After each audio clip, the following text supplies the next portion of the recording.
ക്ഷേമ പെൻഷൻ വീടുകൾ എത്തിക്കുന്നത് നിലവിൽ തുടരുമോ? ഗംഭീരമായ ചോദ്യമല്ലേ. സാമൂഹ്യക്ഷേമ പെൻഷൻ മീൻസ് 2000 റുപ്യ അതാണ് കൊടുക്കുന്നത്. 3000 റുപ്യ ആക്കി മാറ്റല് ഇല്ല എന്നാണ്. എന്തായാലും കേൾക്കാം. ഇപ്പോൾ ഉണ്ടായിക്കൊണ്ടിരിക്കുന്ന നടപടികൾ ഇപ്പോൾ തുടരുകയാണ്. പുതിയ നടപടിക്രമത്തിൽ എന്തെങ്കിലും മാറ്റം വേണോ എന്ന് തീരുമാനിച്ചിട്ടില്ല. അതായത് കൊടുക്കും എന്ന് തന്നെ പറയുന്നത്. പക്ഷേ എൻ്റെ സുഹൃത്തുക്കളെ, ഇനിയൊരു ചോദ്യം വരുന്നുണ്ട്. ആ ചോദ്യമാണ് നിങ്ങൾ കേൾക്കേണ്ടത്. സാർ, സ്ത്രീ സുരക്ഷാ പെൻഷൻ വിതരണം ചെയ്യുന്നത് 2 മാസമായി മുടങ്ങിക്കിടക്കുകയാണ്. ഇത് തുടരുമോ? സാർ, സ്ത്രീ സുരക്ഷാ പെൻഷൻ ഈ നമ്മൾ ഉദ്ദേശിച്ച സാമൂഹ്യക്ഷേമ പെൻഷന്റെ ഭാഗമായിട്ടുള്ളതല്ല. അത് പുതിയതായി കഴിഞ്ഞ സർക്കാർ ഫെബ്രുവരി മാസത്തിൽ കൊടുത്തു തുടങ്ങിയതാണ്, തെരഞ്ഞെടുപ്പിന് തൊട്ടു മുമ്പായിട്ട്. അത് സംബന്ധിച്ചൊരു തീരുമാനം ഈ സർക്കാർ എടുത്തിട്ട് അറിയിക്കും. അപ്പൊ എല്ലാവർക്കും സമാധാനമായെന്ന് വിചാരിക്കട്ടെ. എന്താന്ന് മനസ്സിലായോ? ചിലപ്പോൾ ആർക്കും ഒന്നും മനസ്സിലാവില്ല, അതുകൊണ്ട് ചോദിച്ചാണ്. 1000 രൂപ 35 വയസ്സിന് മേലെയുള്ള മറ്റു തൊഴിലുകളൊന്നും ചെയ്യാത്ത അടുക്കളയിലൊക്കെ ജോലി ചെയ്യുന്ന സ്ത്രീകൾക്ക് വേണ്ടിയിട്ട് ബഹുമാനപ്പെട്ട പിണറായി വിജയൻ അദ്ദേഹം മുഖ്യമന്ത്രി ആയിരിക്കുന്ന സമയത്ത് കൊടുത്തായിരുന്നു. ആ പരിപാടി ഇനി കൊടുക്കുന്നില്ല, അത് ആലോചിക്കട്ടെ എന്ന്. BD സതീശ മേനോൻ എപ്പോഴെങ്കിലും ആലോചിക്കട്ടെ എന്ന് പറഞ്ഞു കഴിഞ്ഞാൽ പിന്നെ അതിനെ പറ്റിയിട്ട് ആലോചിക്കേണ്ടെന്നർത്ഥം. അതങ്ങോട്ട് തീർന്നു. ഇന്ന് നമ്മുടെ നിയമസഭയിൽ ഗംഭീരമായ രസകരമായ ചില വർത്തമാനങ്ങളൊക്കെ പറഞ്ഞിട്ടുണ്ട്. ആ വർത്തമാനങ്ങളൊക്കെ ഭയങ്കര വിറ്റാണ്. എന്തായാലും കേൾക്കന്നെ വേണം. ഒന്ന് ഇതാണ്. ഇവിടെ ഈ പറയുന്നത്ര യാതൊരു ഭീകരമായിട്ടുള്ള അന്തരീക്ഷവും കേരളത്തിലില്ല, ആരോഗ്യവകുപ്പിലും ഇല്ല. പിന്നെ സാർ, ആരോഗ്യവകുപ്പിൽ നിന്ന് ആകെ നേരിടുന്നൊരു പ്രശ്നം എന്ന് പറയുന്നത് കഴിഞ്ഞ 10 വർഷക്കാലത്തെ റീൽസും അവസാനത്തെ 5 വർഷത്തെ വീണ വീട്ടലുമായിരുന്നു സാർ. ആരോഗ്യവകുപ്പ് ഈ മനുഷ്യന് പരിഹസിക്കാനല്ലാതെ വേറെ ഒന്നും അറിയില്ല. കൊറോണ വന്ന സമയത്ത്, നിപ്പ വന്ന സമയത്ത് എണ്ണം കെട്ടവന്മാര് ഭരിച്ചുകൊണ്ടാണ് നിപ്പ വന്നത് എന്നായിരുന്നു ഈ മനുഷ്യൻ അന്ന് പ്രതിപക്ഷ സ്ഥാനത്ത് നിന്ന് പറഞ്ഞത്. ഇന്ന് അദ്ദേഹം നമ്മുടെ ആരോഗ്യമന്ത്രിയാണ്. പറഞ്ഞിട്ട് കാര്യമൊന്നുമില്ല. ഒരു തരത്തിലുള്ള ഉളുപ്പും പറയുന്ന കാര്യത്തിലില്ല എന്നാണ്. ഇനി ഇദ്ദേഹത്തിന് വല്ല ഉത്തരം കൊടുക്കണം. ഇനി ആ ഉത്തരം നിങ്ങൾ കേട്ടോളൂ, സംതൃപ്തി അടഞ്ഞോളൂ എന്ന് ഞാൻ പറയുള്ളൂ. 101 ആളുണ്ട് എന്നുള്ളത് കൊണ്ട് രാഷ്ട്രീയത്തിൽ 35 101 നിയമസഭയിൽ വലുതാണെന്ന് തെളിയിക്കുന്ന നാളുകളാണ് ഈ സഭയിൽ വരാൻ വേണ്ടി പോകുന്നത് സാർ. എരണം കെട്ടവൻ നാട് ഭരിച്ചാൽ നാട് മുടിയും. നിപ്പ പോലെ ഇതുവരെ കേൾക്കാത്ത രോഗങ്ങൾ കേരളത്തിൽ ബാധിക്കുന്നു. വവ്വാലാണത്രേ അത് പരത്തുന്നത്. കരുണാകരനും AK ആന്റണിയും ഉമ്മൻചാണ്ടിയും ഭരിച്ചപ്പോൾ നാട്ടിൽ വവ്വാൽ ഉണ്ടായിരുന്നില്ലേ? ഇപ്പോൾ വവ്വാൽ രോഗം പരത്താൻ കാരണം ഭരിക്കുന്നവർ ശരിയല്ലാത്തത് കൊണ്ടാണ്.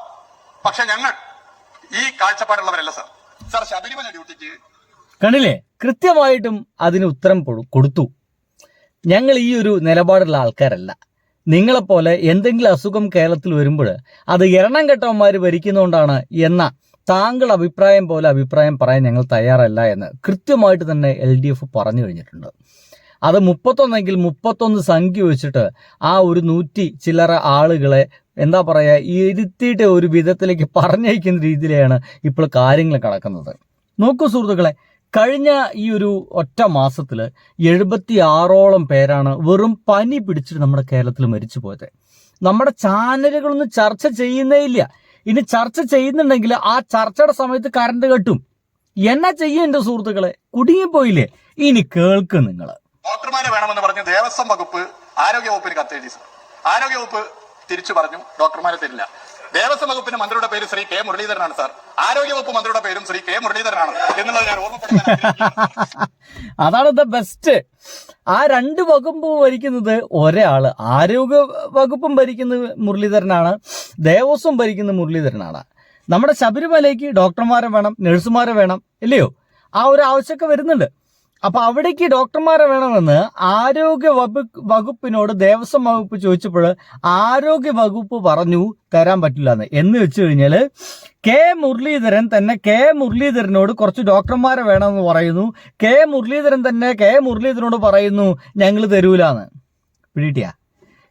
മുരളീധരൻ എന്ന് പറയുന്ന ദേവസ്വം മന്ത്രി മുരളീധരൻ എന്ന് പറയുന്ന ആരോഗ്യമന്ത്രിയോട് പറയുന്നു ശബരിമല ഡ്യൂട്ടിക്ക് കുറച്ച് ഡോക്ടർമാരെ വേണമെന്ന്. മുരളീധരൻ എന്ന ആരോഗ്യമന്ത്രി പറയുന്നു മുരളീധരൻ എന്ന ദേവസ്വം മന്ത്രിയോട് ഡോക്ടർമാരെ തരൂലാന്ന്. ഇതിപ്പോൾ എന്താ പ്രശ്നം? ആരൊക്കെ തമ്മിൽ പ്രശ്നം? സത്യം പറഞ്ഞു കഴിഞ്ഞാൽ രണ്ടുപേരെയും കെ മുരളീധരനെ രണ്ടെണ്ണാക്കി തീർക്കുന്നതിനെ കൊടുക്കുക, നിങ്ങൾ തമ്മിൽ ആയിക്കോളി എന്ന് പറഞ്ഞിട്ട് അങ്ങോട്ട് തീരുമാനമാക്കില്ലാതെ വേറൊരു വഴിയില്ലെന്നേ. ഒരു 35 ദിവസം മതിയാകില്ല എന്നുള്ളൊരു വസ്തുതയാണ്.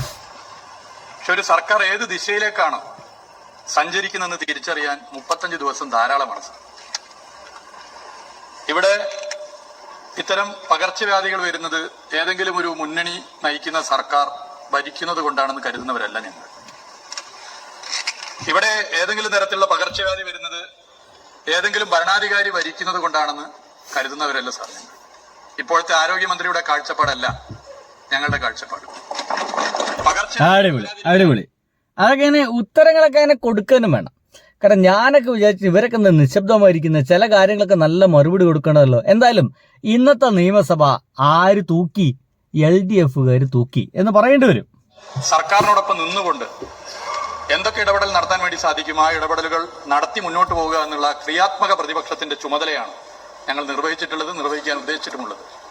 എന്നാൽ ചില ഗൗരവമേറിയ പ്രശ്നങ്ങൾ, സർക്കാർ തിരുത്തേണ്ട വിഷയങ്ങൾ, അടിയന്തരമായി തിരുത്തി മുന്നോട്ട് പോകേണ്ട പ്രശ്നങ്ങൾ, അത് ചൂണ്ടിക്കാട്ടുക ഞങ്ങളുടെ ഉത്തരവാദിത്തമാണ് സാർ. ആരോഗ്യ മേഖലയിലെ കേരള മോഡൽ ലോകമാകെ അംഗീകരിച്ചതാണ്. എന്നാൽ ആ കേരള മോഡൽ UDF ഗവൺമെന്റ് കൈവിടുന്നു എന്നുള്ളതിന്റെ സൂചനകളാണ് ഈ 35 ദിവസത്തെ ഇടപെടലുകളിൽ നിന്ന് മനസ്സിലാക്കാൻ വേണ്ടി സാധിക്കും. തീർച്ചയായിട്ടും ഞാൻ നിങ്ങളുടെ മുമ്പിൽ ഞാൻ ഇന്നലെ ഒരു വീഡിയോ ചെയ്തിട്ടുണ്ട് ആരോഗ്യ മേഖലയെ കുറിച്ചിട്ട്. എന്റെ സുഹൃത്തുക്കളെ, കഴിഞ്ഞൊരു മാസത്തിനുള്ളിൽ എത്ര പേരാ മരിച്ചുപോയെ? ഷിഗല്ല മൂലം ഒരാൾ പോലും LDF ഭരിക്കുമ്പോൾ മരിച്ചിട്ടില്ല. ഷിഗല്ല മൂലം ഇപ്പോൾ 6 കുട്ടികളാണ് മരിച്ചത്, 6 കുഞ്ഞുങ്ങളാണ് മരിച്ചത്. എന്താ നമ്മുടെ കേരളം ചർച്ച ചെയ്യാത്ത? ആ വേദനയെ കുറിച്ചിട്ട് ആ വീട്ടുകാരുടെ മുമ്പിലേക്ക് ക്യാമറയിൽ തൂക്കിയിട്ട് എന്താ ചെല്ലാത്ത? ഇവിടെ LDF ആണ് ഭരിച്ചിരുന്നെങ്കിൽ ആ വീട്ടുകാരുടെ മുമ്പിലേക്ക് ക്യാമറയിൽ തൂക്കി ചെന്ന് അതിന് വലിയ വാർത്തയാക്കി എങ്ങനെയും പിണറായി വിജയനെ തന്തയ്ക്ക് 4 വർത്താനം പറഞ്ഞിട്ട് ഇറങ്ങിപ്പോരുന്നവിടെ മാധ്യമപ്രവർത്തകർ ഉണ്ടാവില്ലേ? എന്താ മിണ്ടാത്ത? മിണ്ടണ്ടേ? അതാണ് അനുവദിക്കാൻ വേണ്ടി പറ്റില്ല എന്ന് പറയാൻ ഞാൻ ആദ്യമേ ആഗ്രഹിക്കുകയാണ്. അത് ഞങ്ങളുടെ മാത്രം അഭിപ്രായമല്ല, കേരളത്തിലെ 100% വരുന്ന ജനങ്ങളും ആഗ്രഹിക്കുന്നതാണ്. 3500 രൂപയ്ക്ക് അയ്യോ ഒരു ചെറിയ പരസ്യം വന്നു പോട്ടോ. ഇംഗ്ലീഷ് പഠിക്കാം. അതും 24 മണിക്കൂർ അവൈലബിൾ ആയിട്ടുള്ള 2 പേഴ്സണൽ ട്രെയിനേഴ്സിന്റെ സഹായത്തോടു കൂടി മിസ്റ്റേക്സ് ക്ലിയർ ചെയ്ത് സംസാരിച്ച് പ്രാക്ടീസ് ചെയ്ത് നിങ്ങൾക്ക് അടിപൊളിയായിട്ട് ഇംഗ്ലീഷ് സംസാരിക്കാൻ പഠിക്കാവുന്നതാണ്. കോഴ്സിനെ പറ്റി കൂടുതൽ ഡീറ്റെയിൽസ് അറിയാനായിട്ട് താഴെ കൊടുത്തിരിക്കുന്ന ലിങ്കിൽ ഫ്ലിപ്കാർട്ട് ബിഗ് സർ മെയ് 20, 2021 LDF ഗവൺമെന്റ് അധികാരമേറ്റപ്പോൾ കോവിഡ് കാലമായി. കോവിഡ് കാലം അധികാരമേറ്റ LDF സർക്കാരിന്റെ ആദ്യ മാസം ജീവൻ രക്ഷിക്കുവാനുള്ള പോരാട്ടത്തിന്റേതായിരുന്നു. സാർ മെയ് 18, 2026 അധികാരത്തിൽ വന്ന UDF സർക്കാരിന്റെ ആദ്യ മാസം ഭരണപരമായ തർക്കങ്ങളുടെയും പ്രഖ്യാപനങ്ങളുടെയും ഭാഗമായി പലരുടെയും മാനം രക്ഷിക്കാനുള്ള മാസമായി മാറി എന്നുള്ളതൊരു വസ്തുതയാണ് സാർ. എന്തെല്ലാം പകർച്ചവ്യാധികളാണ് സാർ കേരളത്തിൽ ഈ മഴക്കാലത്ത് പെരുകുന്നത്? Nipah, Ebola, mpox, shigella, West Nile, dengue, malaria, cholera, amoebic മസ്തിഷ്ക ജ്വരം, കുരങ്ങുപനി എന്നിങ്ങനെ മാരക സ്വഭാവമുള്ള രോഗങ്ങൾ ഉൾപ്പെടെയാണ് കേരളത്തിൽ സ്ഥിരീകരിക്കപ്പെടുന്നത്. ഇവിടെ ബഹുമാനപ്പെട്ട മന്ത്രി എബോളയെ കുറിച്ച് പറഞ്ഞു. ഇനി മണിക്കൂറുകൾ കഴിഞ്ഞാൽ ഉത്തരവാദിത്തപ്പെട്ട ആരോഗ്യവകുപ്പിന്റെ ഉദ്യോഗസ്ഥർ എബോളയുണ്ട് എന്ന് പറയുമോ എന്നുള്ളതാണ് എന്റെ ഭയം എന്നുള്ളത് ഞാൻ ഇവിടെ ചൂണ്ടിക്കാട്ടാൻ ആഗ്രഹിക്കുകയാണ്. വൻ പരിഹാസം എന്നൊക്കെ പറയേണ്ടി വരും. കാരണം ഇതുവരെയും ഈ മുരളീധരന് തൻ്റെ ഉദ്യോഗസ്ഥന്മാരുമായിട്ട് ചേർന്ന് നിന്നൊരു സംഗതിയെ പോരാടുവാൻ സാധിച്ചിട്ടില്ല എന്നുള്ളതാണ്.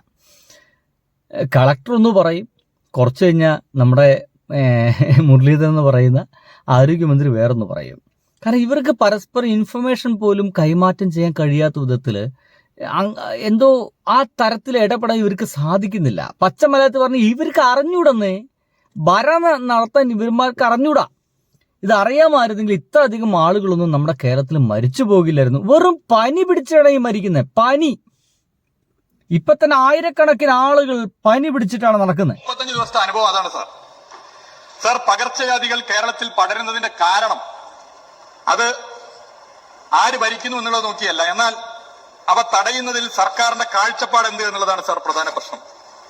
സാർ, സംസ്ഥാനത്ത് ജൂൺ 1 മുതൽ 19 വരെ 87 മരണം പകർച്ചവ്യാധികൾ ബാധിച്ച് ഉണ്ടായി എന്നുള്ളതൊരു വസ്തുതയാണ്.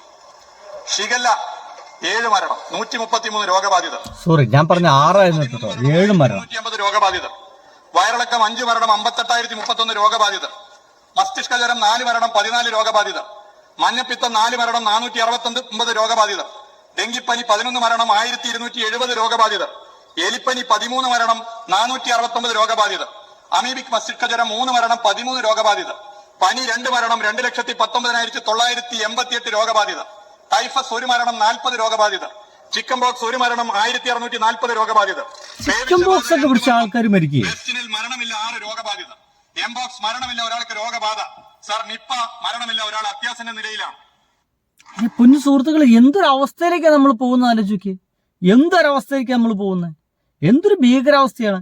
ഇങ്ങനെ ഭീകരാവസ്ഥയിൽ നമ്മുടെ കേരളം നിൽക്കുന്ന സമയത്തും തമാശ പറയാനാണ് ഇദ്ദേഹം സമയം ചെലവഴിക്കുന്നതെന്നുള്ളതാണ്. നോക്കിയേ, ഇവിടെ ഈ പറയുന്ന അത്ര യാതൊരു ഭീകരമായിട്ടുള്ള അന്തരീക്ഷവും കേരളത്തിലില്ല, ആരോഗ്യവകുപ്പിലും ഇല്ല. പിന്നെ ഒന്ന് ആലോചിക്കുക, ഇതൊക്കെ നമ്മൾക്ക് വിസിബിളായിട്ട് കാണാൻ കഴിയുന്നതാണ്. ഇത്രയും രോഗബാധിതരുണ്ട്. നമ്മുടെ പത്രമാധ്യമങ്ങളെല്ലാം ചിലപ്പോഴെങ്കിലും റിപ്പോർട്ട് ചെയ്യുന്നതാണ്. 55 ആളുകളാണ് മരണപ്പെട്ട് കഴിഞ്ഞിരിക്കുന്നത്. എന്നിട്ടും തമാശ പറയുക, പൂക്കി ചിരിച്ചിരിക്കുക എന്നല്ലത് അതിൻ്റെ അപ്പുറത്തേക്കൊന്നും ഇവർക്ക് ചെയ്യാൻ കഴിയുന്നില്ല. ദാറ്റ് മീൻസ് ഇവർക്ക് ഭരിക്കാൻ അറിയില്ല. പ്രതിപക്ഷത്തിന്റെ വളവള വർത്തമാനം പറയാൻ മാത്രമേ ഇവർക്ക് കഴിയുന്നുള്ളൂ എന്നർത്ഥം. സൂക്ഷിക്കുക നാട്ടുകാരെ. ബൈ. ഇനിയിപ്പോൾ അനുഭവിച്ചതല്ലേ പറ്റുള്ളൂ. ഓക്കെ.